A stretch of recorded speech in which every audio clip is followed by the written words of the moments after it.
هذا القرآن يوحدنا لطريق الخير. There are so many considerations to study if you want to enforce the Sharia in the modern age. We have a little time left for me to turn to another aspect of the subject. Namely, do we have the scholarship today, the Islamic scholarship, to enforce the Sharia in such a way that it will display its absolute superiority over every rival system of law? Or are we going to enforce the Sharia today and the world will look at us and make us a laughing stock of mankind?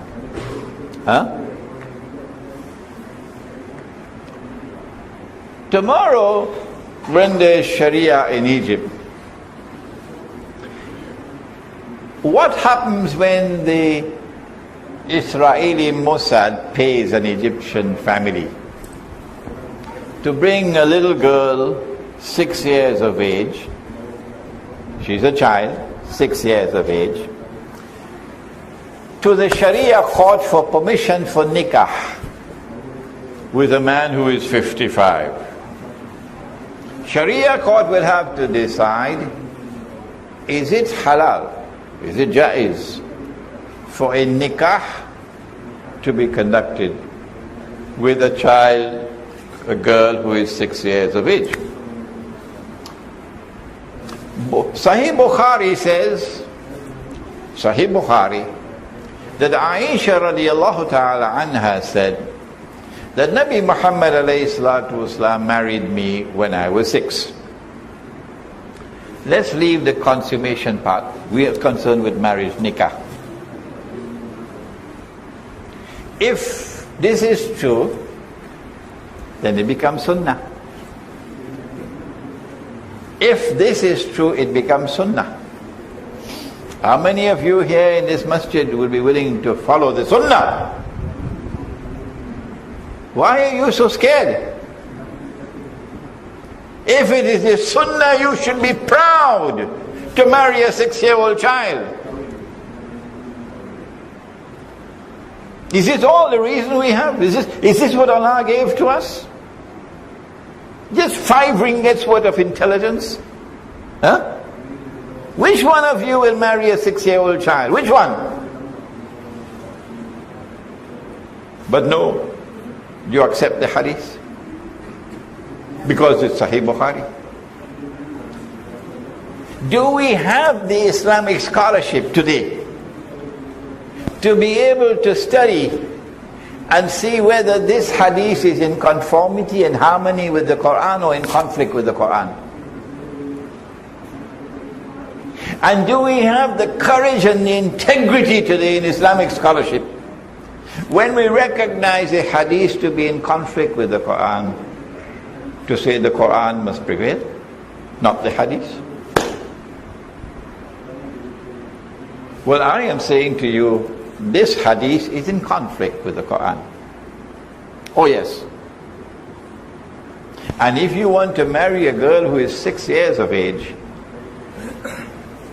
then CNN will capture it on Al Jazeera, and it will be broadcast on every television station in the world, again and again and again and again.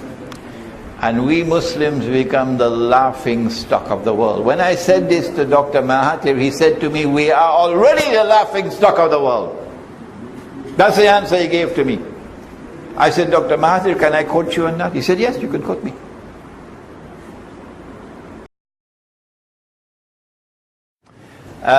If you are not clear, it's simple for me to repeat it. Hadith says one thing, Quran says another. Okay? Hadith is Sahih Bukhari. It says that the punishment for zina, if you are married, is rajam. And if you are unmarried, it is flogging, which is in the Quran. I did not dwell on this because this is a different subject on naskh, which will take time. But I said to you, I have a lecture on the punishment for adultery in the religion of Ibrahim alayhi salam, which is on my website, which is on YouTube. You can listen to that lecture. The hadith begins like this. Umar radiallahu ta'ala anhu says, and I was in the classroom of tafsir, and sometimes you doze away in the classroom, fall asleep. Especially when the teacher is an old man and he's chewing something called pan in the classroom. So I was falling asleep, and we were dealing with Suratul Nur. But then I woke up suddenly when I heard that Umar radiallahu ta'ala anhu is saying, people would say, we no longer find the ayah on Rajam in the Quran. So let me explain to you. And then he goes on to say, this is the punishment if you are unmarried, and this is the punishment if you are married. So I woke up. I said, oh, there used to be a verse in the Quran, and it's no longer there now. What utter rubbish is this? I've never heard more nonsense. I can't say that to the teacher. You get thrown out of the classroom. But I'm saying to myself, this is a tremendous amount of rubbish I'm hearing here. I'm 20, 23, 24 years of age. That there used to be a verse of the Quran, in the Quran, it's no longer in the Quran today. So all the sleep evaporated and I wake up. When the class was over, I went to the office of my teacher, Maulana Dr. Muhammad Fadlur Rahman Ansari, and mashallah we have his book, 2 volumes, The Quranic Foundations and Structure of Muslim Society, which is outside. I brought only 3 copies with me today. I said to him, Maulana, this is what they just told me in the classroom. That this is Sahih Bukhari saying that there used to be this verse in the Quran on Rajam, it's no longer there.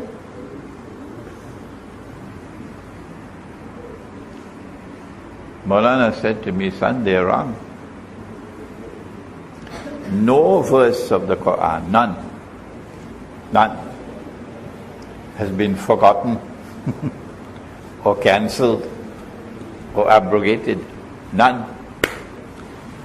Cancellation and abrogation and verses being forgotten refers to revelation which came before the Quran, about which Allah says in Surah Al-Baqarah, مَا نَنْسَخْ مِنْ آيَةٍ أَوْ نُنْسِهَا نَأْتِ بِخَيْرٍ مِنْهَا أَوْ مِثْلِهَا, that we do not cause any ayah to be cancelled, to be abrogated, or to be forgotten. سَنُقْرِئُكَ فَلَا تَنْسَى إِلَّا مَا شَاءَ اللَّهُ سَنُقْرِئُكَ فَلَا تَنْسَى إِلَّا مَا شَاءَ اللَّهُ. No verse of the Quran, we do not cause any verse, any ayah to be cancelled, abrogated, or forgotten. But we replace it with that which is better or similar. This is known as the ayah of naskh. So he said, this refers to revelations before the Quran. If any verse in the Quran is cancelled, it's abrogated, it's no longer in the Quran, it used to be there. It is Muhammad sallallahu ta'ala alayhi wa sallam, he is the only one authorized to say. No one else. Only Muhammad alayhi salatu wasalam. And he never said about any single verse of the Quran, not one, cancelled, abrogated. So this hadith in Sahih Bukhari begins with this statement, which is utterly wrong. It's fabricated. That there used to be a verse of the Quran on Rajam. It's no longer in the Quran now. The question is, what do you do when there is a statement in the hadith, even if it's sahih, which is in conflict with the Quran? What is the relationship between the Quran and the hadith?